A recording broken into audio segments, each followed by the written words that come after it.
Well, to sleepy Joe Biden now, and was he ever sleepy?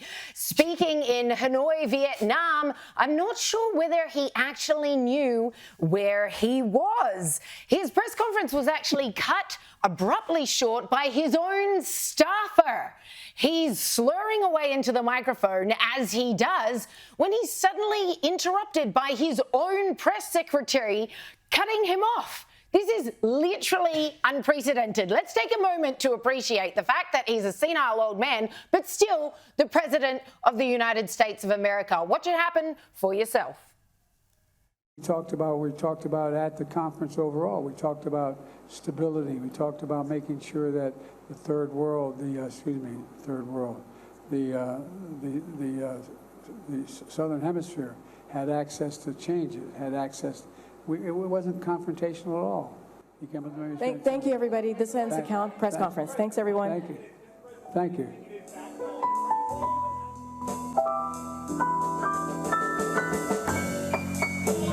Are you bringing U.S. strategic interests above?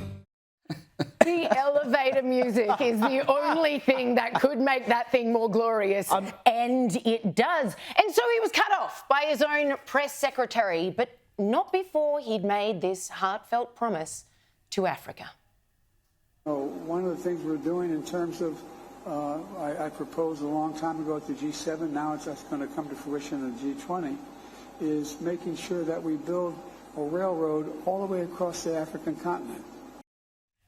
And not before he'd tried to tell everyone that there is something more terrifying than the idea of nuclear war. And the only existential threat humanity faces, even more frightening than a nuclear war, is global warming going above 1.5 degrees in the next 10 years. And we're in real trouble. There's no way back from that.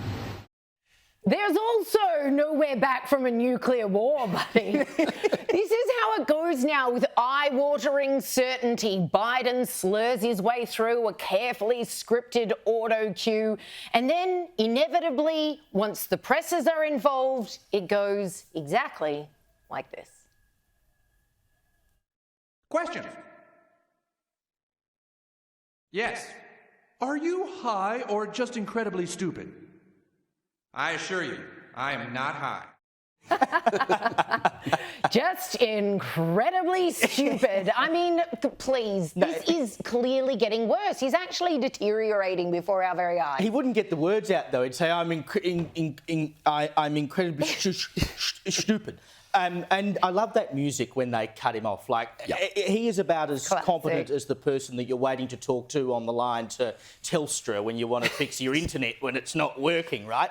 But the fact that this bloke is even allowed to stand in front of a lectern without someone there holding his hand is incredible. Like, I don't think we've ever seen a politician who has had this level of control, and it's this level of control because he needs it. I mean, what sort of person stands up in their right mind and says, don't worry about nuclear war, it's climate change you've got to worry about. I'm pretty sure it'll be a bit hotter than 1.5 degrees more if there's a nuclear war going on. You're misunderstanding, though, Caleb. All these people that own luxury waterfront apartments, for them, climate change is worse than nuclear war. Well, that's it. And why do they keep buying them? I mean, if you were so worried about the rising sea levels, you wouldn't be buying a property on the waterfront, would you?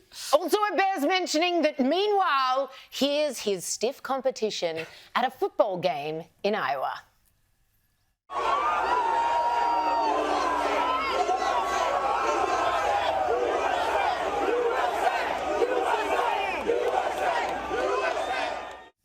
USA! Make America great again. In case you missed the back of his head, that was the one, the only Donald J. Trump. You've never seen any of Biden's supposedly, 82 million voters. You've never seen anything like that. No.